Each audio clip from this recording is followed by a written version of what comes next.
Pathanamthitta ഇലന്തൂരിൽ road വീടിന് മുകളിലേക്ക് ഇടിയുമെന്ന ഭീതിയിലാണ് ചില മനുഷ്യർ താമസിക്കുന്നത്. കോൺക്രീറ്റ് റോഡിൽ ആഴത്തിലുള്ള വിള്ളലുകളാണുള്ളത്. ഗ്രാമസഭ കൂടിയിട്ട് തീരുമാനമെടുക്കാമെന്നാണ് അറിയിപ്പ് ലഭിച്ചതെന്ന് നാട്ടുകാർ പറയുന്നു. കുടുംബങ്ങളെ സുരക്ഷിത സ്ഥാനത്തേക്ക് മാറ്റിപ്പാർപ്പിക്കണമെന്നാവശ്യപ്പെട്ട് പ്രതിഷേധത്തിന് ഒരുങ്ങുകയാണ് പ്രദേശവാസികൾ. പ്രവീൺ പുരുഷോത്തമനുണ്ട് ഈ സ്ഥലത്ത്. പ്രവീൺ പുരുഷോത്തമൻ, എന്താ സംഭവിച്ചത്? ഈ വീടിന് മുകളിലേക്ക് റോഡ് ഇടിയുമെന്ന അവസ്ഥയിലാണോ? എന്താണ് അവിടെ ഇടിഞ്ഞു തുടങ്ങിയിട്ടുണ്ട്? എന്താണ് അവസ്ഥ? Good morning Arun. ഞാൻ നിൽക്കുന്നത് പത്തനംതിട്ട ഇലന്തൂർ ഗ്രാമപഞ്ചായത്തിലെ 12ാം വാർഡിലാണ്. നമുക്ക് നേരിട്ട് ആ ദൃശ്യത്തിലേക്ക് തന്നെ പോകാം. ഇന്നലെ രാത്രിയൊക്കെ ശക്തമായിട്ടുള്ള മഴയായിരുന്നു. ഇത് കോൺക്രീറ്റ് റോഡാണ്. ഈ റോഡിൻ്റെ ഈ ഭാഗത്ത് ഈ കാണുന്ന അത്രയും ആഴത്തിൽ വിള്ളൽ രൂപപ്പെട്ടിരിക്കുന്നു. അത് ഏത് നിമിഷവും ഇടിയും എന്ന ഒരു കാര്യമാണ് ഇപ്പോൾ പ്രദേശവാസികൾ പറയുന്നത്.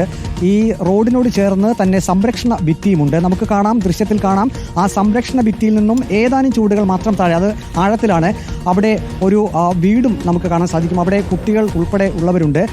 ഇത് കഴിഞ്ഞ 2-3 ദിവസമായി ഈ വിള്ളൽ ഇങ്ങനെ കൂടിക്കൊണ്ടിരിക്കുകയാണ്.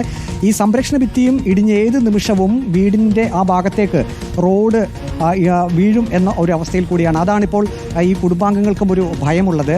ഈ കുടുംബാംഗങ്ങൾ ഇപ്പോൾ താഴെയുണ്ട്. അവിടെ കുട്ടികൾ ഉൾപ്പെടെയുള്ളവരുണ്ട്. ഒരു കിണർ നമുക്ക് കാണാൻ സാധിക്കും. ആ കിണറും ഈ അപകടാവസ്ഥയിൽ തന്നെയാണ്.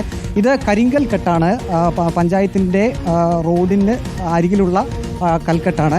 ഈ കൽക്കെട്ടിന് ഇടിഞ്ഞു കഴിഞ്ഞാൽ ഞാനിപ്പോൾ നിൽക്കുന്ന ഈ ഭാഗത്തേക്കായിരിക്കും ഈ റോഡ് ഇടിയുക. ഇപ്പോൾ ഗോപാലകൃഷ്ണൻ എന്ന ചേട്ടൻ കൂടി നമ്മോടൊപ്പം ഉണ്ട്.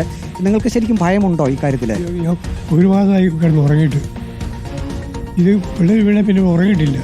ഇത് എപ്പോൾ ഏത് സമയം ഇത് ഇടിഞ്ഞ് വീഴുന്നുള്ള ഭയത്തോട് കൂടിയായി ഇരിക്കുന്നത്. വീട്ടിൽ കുട്ടികളൊക്കെ ഉണ്ട്? കുട്ടികളുണ്ട്.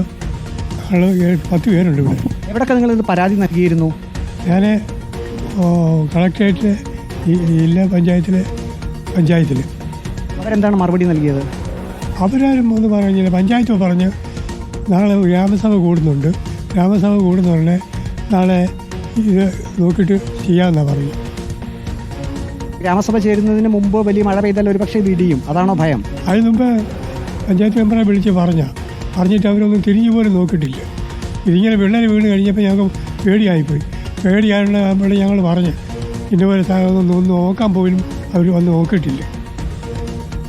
അരുൺ, ഇതാണ് ഈ കുടുംബാംഗങ്ങളുടെ ഒരു അവസ്ഥ എന്നുള്ളത്. ഇവിടെ കുട്ടികൾ എല്ലാവരുമുണ്ട്. ആ കുട്ടികൾ വീടിൻ്റെ മുറ്റത്ത് നിൽക്കുമ്പോൾ ഒരു പക്ഷേ ഈ വിള്ളൽ വലുതായി റോഡ് ഇടിയുകയാണെങ്കിൽ അത് വലിയ അപകടത്തിലേക്ക് പോകും. സംരക്ഷണ ഭിത്തി കരിങ്കൽ കൊണ്ടാണ് കെട്ടിയിരിക്കുന്നത്. അതിൻ്റെ നമ്മൾ താഴെ നിന്ന് നോക്കുമ്പോൾ ആ കരിങ്കൽ ഭിത്തി വീടിൻ്റെ ആ ഭാഗത്തേക്ക് കുറച്ച് മാറി നിൽക്കുന്നത് കാണാൻ സാധിക്കുന്നുണ്ട്. ഇന്നിപ്പോൾ പകലോ രാത്രിയോ ഒക്കെ ശക്തമായിട്ടുള്ള മഴ പെയ്തു കഴിഞ്ഞാൽ ഈ റോഡിൻ്റെ ആ വിള്ളൽ ഇപ്പോൾ തന്നെ ഏകദേശം 5 മീറ്റർ നീളത്തിൽ ആ വിള്ളൽ നമുക്ക് കാണാൻ കഴിയുന്നുണ്ട്. ആ വിള്ളൽ കൂടുകയാണെങ്കിൽ ഈ ഭാഗത്ത് തന്നെ 2 വീടുകളോളമുണ്ട്. 3 വീടുകൾ അടുപ്പിച്ചടുപ്പിച്ച് നമുക്ക് കാണാൻ സാധിക്കും. ഏതായാലും അധികാരികൾ ഇക്കാര്യത്തിൽ അടിയന്തരമായിട്ട് ശ്രദ്ധ പതിയേണ്ടതാണ്. ഈ ഒരു അപകടം സംഭവിച്ചതിന് ശേഷം പിന്നെ നിലവിളിച്ചിട്ട് കാര്യമില്ലല്ലോ. തീർച്ചയായിട്ടും ഇത് അധികാരികളുടെ ശ്രദ്ധയിൽപ്പെടുത്തണം. ഈ ദൃശ്യങ്ങളൊക്കെ നമ്മൾ പകർത്തുന്നത് നമുക്ക് ഇത് ഇങ്ങനെ പകർത്തി കാണിക്കാൻ വേണ്ടി മാത്രമല്ല, അത് അധികാരികളുടെ ശ്രദ്ധയിൽപ്പെടാനും നടപടിക്ക് വേണ്ടിയുമാണ്.